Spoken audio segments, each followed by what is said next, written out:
Movement in food resource बचा है। और ये ना बहुत थ्योरेटिकल टॉपिक है, बहुत थ्योरेटिकल टॉपिक है, बहुत ज्यादा, है ना। तो मैं इसको 5 मिनट में बताऊंगा तो सही, बट मेरा ये मानना है रिवीजन पर्पस से ठीक है, बट तुम्हें ये चैप्टर वन शॉट में समझना चाहिए। कहां से समझना चाहिए बताओ, कहां से समझना चाहिए? जो लेक्चर बना रखे हैं ना वन शॉट में, उसको जाकर तुम्हें देखना चाहिए। अगर तुम उसको नहीं देखोगे तो दिक्कतें हो जाएंगी, ठीक है। उसको नहीं देखोगे तो भैया दिक्कतें हो जाएंगी, ठीक है बेटा, उसको देखना पड़ेगा। मैं अभी समझाऊंगा, रुक जाओ, मैं अभी समझाऊंगा, है ना। मैं 10 मिनट में समझा दूंगा इस चैप्टर को, 10 मिनट में, फिर अपन सेशन एंड करेंगे, ठीक है। मैं इसको 10 मिनट में समझाऊंगा और उसके बाद अपन सेशन को क्या करेंगे बेटा, एंड करेंगे। डन, आ जाओ, 1 मिनट, चलो भाई आ जाओ, डन है। 10 मिनट के अंदर समझेंगे और इस चैप्टर को खत्म करेंगे। आ जाओ। देखो, सबसे पहले ये चैप्टर स्टार्ट कहां से होता है, आपको याद रखना है टाइप ऑफ क्रॉप्स कौन कौन सी होती हैं। मतलब मैं आपको बताना चाहता हूं खारिफ क्रॉप, रबी क्रॉप और जायद क्रॉप, आपको ये याद रखना है। सबसे पहले चैप्टर शुरू ही होता है खारिफ, रबी और जायद से, ठीक है बेटा। खारिफ क्रॉप क्या होता है? खारिफ क्रॉप बेसिकली होता है आपका नाम मैंने आपको याद करवाया था कैसे, राबी यानी रजाई राबी यानी रजाई, रजाई कब ओढ़ते हैं? सर्दियों में।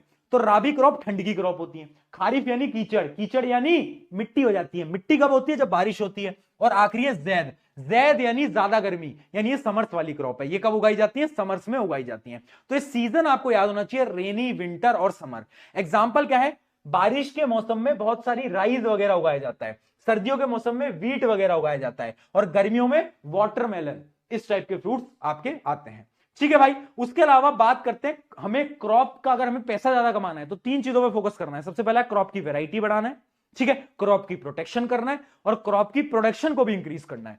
तो पहले अगर मुझे वैरायटी बढ़ाना है ना, तो कुछ टर्म तुम्हें याद होनी चाहिए। पहला है हाइब्रिडाइजेशन। हाइब्रिडाइजेशन क्या होता है बेटा? इसमें हम 2 डिफरेंट प्लांट को लेते हैं और उनको क्रॉस ब्रीड कराते हैं फॉर दी बेटर ट्रेड, यानी अच्छे ट्रेड्स के लिए हम क्या करते हैं? एक नया प्लांट बनाते हैं, उसको हम बोलते हैं क्या? हाइब्रिडाइजेशन। क्या बोलते हैं? हाइब्रिडाइजेशन, ठीक है। उसके अलावा वैरायटीज को इंक्रीज करने के लिए अलग अलग प्रोसेसेस होते हैं। जैसे एक होता है इंटरवैराइटल। इंटरवैराइटल क्या होता है कि कुछ ऐसे प्लांट्स हैं जो क्या है, डिफरेंट वैरायटीज के हैं, और उनको अगर हम आपस में क्या करा दें, आपस में जोड़ दें, उनको हाइब्रिडाइज करा दें, तो हो जाते हैं इंटरवैराइटल। अगर इंटर स्पेसिफिक यानी कि भाई स्पीशीज अलग है, अगर अलग अलग स्पीशीज हैं उनको जोड़ दें तो हो जाता है इंटर स्पेसिफिक। इंटर जेनेरिक यानी डिफरेंट जीनस और डिफरेंट स्पीशी, 2 अलग अलग स्पीशीज को अगर हम हाइब्रिडाइज करा दें तो एक जो नया पौधा बनता है वो कहलाता है मेरा इंटरजेन, ठीक है। अब यहां पर एक बहुत इंपॉर्टेंट टॉपिक है बेटा, जो क्या है? जीन का मॉडिफिकेशन। इसको हम बोलते हैं जीन मॉडिफिकेशन। जीन मॉडिफिकेशन क्या होता है? हम कुछ क्रॉप्स में टेक्नोलॉजी की मदद से कुछ ऐसे जीन्स डाल देते हैं जो कि हमारे लिए बहुत हेल्पफुल है। इसकी मदद से हम क्या करते हैं? क्रॉप्स की वैरायटी को इंक्रीज कर लेते हैं, ठीक है। अगला, ये तो पहला होगा क्रॉप वैरायटी। दूसरा हो जाएगा क्रॉप प्रोडक्शन। क्रॉप प्रोडक्शन क्या होता है? अब हमें प्रोडक्शन बढ़ानी है। क्रॉप प्रोडक्शन के लिए हमें क्या करना होगा? हमें 3 चीजें पे फोकस करना होगा। सबसे पहले मुझे न्यूट्रिएंट्स देने पड़ेंगे, अपनी जो फसल है उसको न्यूट्रिएंट्स देंगे। 3 बेसिकली 2 टाइप से हम न्यूट्रिएंट्स दे सकते हैं। कैसे? पहला होता है मेन्योर और एक होता है फर्टिलाइजर। मेन्योर क्या होता है? एक ऑर्गेनिक तरीके से जो वेस्ट मटेरियल होता है ना, उसको हम मेन्योर में कन्वर्ट करते हैं और उसको हम सॉइल में डालते हैं तो उससे न्यूट्रिएंट्स मिल जाते हैं, ठीक है। तो मेन्योर क्या होता है? ऑर्गेनिक मैटर होता है, ठीक है। अगला होता है फर्टिलाइजर। फर्टिलाइजर होता है केमिकल कंपाउंड है, ये टेक्नोलॉजी से बनाया जा रहा है, फैक्ट्रीज में बन रहा है। अब समझना बेटा, आपके जो न्यूट्रिएंट्स है वो भी 2 टाइप के हैं, मैक्रो और माइक्रो। मैक्रो न्यूट्रिएंट्स वो होते हैं जैसे कि नाइट्रोजन, फास्फोरस, जो कि ज्यादा क्वांटिटी में चाहिए, और माइक्रो वो है जो कि कम क्वांटिटी में चाहिए। किसमें चाहिए बेटा? कम क्वांटिटी में चाहिए, ठीक है। वो कौन सा कहलाता है? वो कहलाता है आपका माइक्रो। माइक्रो का एग्जांपल है आयरन, मैग्नीज, बोरोन। ये इंपॉर्टेंट है, मैक्रो पे क्वेश्चन हर बार पूछा जाता है, ठीक है भाई। तो मेन्योर और फर्टिलाइजर समझ में आ गया। आगे बढ़ते हैं। अब दूसरी चीज, प्रोडक्शन को इंक्रीज करने के लिए क्रॉपिंग पैटर्न। 3 प्रकार के क्रॉपिंग पैटर्न होते हैं। पहला होता है मिक्स्ड क्रॉपिंग, एक होता है इंटर क्रॉपिंग, एक होता है क्रॉप रोटेशन। मिक्स्ड क्रॉपिंग यानी डिफरेंट कोई भी टाइप की क्रॉप उगा लो। इंटर क्रॉपिंग, एक लाइन में एक क्रॉप उगाओ, दूसरे में दूसरी, तीसरे में तीसरी। ये होती है आपकी क्या, इंटरक्रॉपिंग। और लास्ट आपकी होती है क्या, क्रॉप रोटेशन। यानी आपको क्या करना है, एक समय पे आपने एक क्रॉप उगाई, फिर उसके बाद आपने दूसरी उगाई, फिर अगली बार तीसरी उगाई, यानी डिफरेंट टाइप की क्रॉप्स उगा रहे हो। ये क्यों करते हैं, इस प्रोसेस को सबसे बेस्ट माना जाता है। क्यों, क्योंकि इस प्रोसेस से क्या होता है बेटा, इस प्रोसेस से बताओ क्या होता है, इस प्रोसेस से सॉइल जो है वो लंबे समय तक यूज करने बन सकता है, लंबे समय तक हम सॉइल को यूज कर सकते हैं। ठीक है बेटा, आया समझ में, बहुत बढ़िया बहुत बढ़िया। ठीक है, उसके अलावा ये तो आ गया आपका क्रॉप पैटर्न का। एक चीज बचती है इरिगेशन। इरिगेशन क्या होता है, अलग अलग प्रोसेस होते हैं, पानी देना है। इंडिया के अंदर सबसे बेनिफिशियल इरिगेशन प्रोसेस होता है drip irrigation, drop by drop, drop by drop, drop by drop, drop by drop, बहुत बढ़िया। ठीक है भाई, अब लास्ट चीज आ जाती है क्रॉप प्रोटेक्शन। अब मुझे क्रॉप को प्रोटेक्ट भी करना है, किससे प्रोटेक्ट करना है, पेस्ट से, पेस्ट से, है ना। कुछ इंसेक्ट होते हैं जो कि इनको खा जाते हैं, उनसे मुझे प्रोटेक्ट करना है ना। तो पेस्ट होते हैं, वीट होते हैं, पैथोजन होते हैं, ये सब क्या करते हैं, ये आपकी क्रॉप्स को खराब कर सकते हैं, इनसे प्रिवेंट करना है। कैसे प्रिवेंट करूंगा, मैं अच्छी तरीके से ग्रेन्स को स्टोर करूंगा, पानी नहीं लगने दूंगा, वाटर से खराब नहीं होने दूंगा। ठीक है, तो प्रॉपर स्टोरेज जो होता है वो बहुत इंपॉर्टेंट पॉइंट होता है अपने क्रॉप्स को प्रोटेक्ट करने के लिए, अच्छी तरीके से स्टोर होने चाहिए। ठीक है, तो ये हो गया आपका क्या, स्टोरेज। ये आपका एनिमल का पार्ट है ना, एनिमल का आपका पार्ट है। डिटेल में पढ़ने के लिए मैं आपको बोल रहा हूं, वहां से आप प्लीज पढ़ना। अभी हम इस चैप्टर को फटाफट की, उसमें बहुत थ्योरी है, ये 1 घंटे का चैप्टर तो अकेला है। ठीक है, अब आता है एनिमल हस्बेंड्री, है ना। एनिमल हस्बेंड्री यानी कुछ तरीकों से हम एनिमल यानी कैटल्स को अपने फायदे के लिए यूज करने वाले हैं।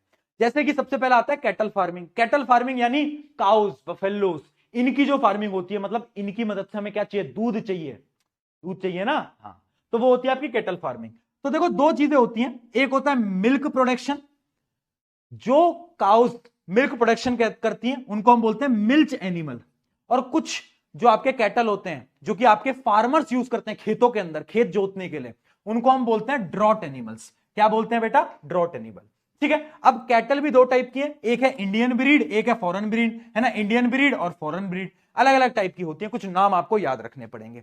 अब यहां पर समझना बेटा, एक चीज होती है लैक्टेशन पीरियड।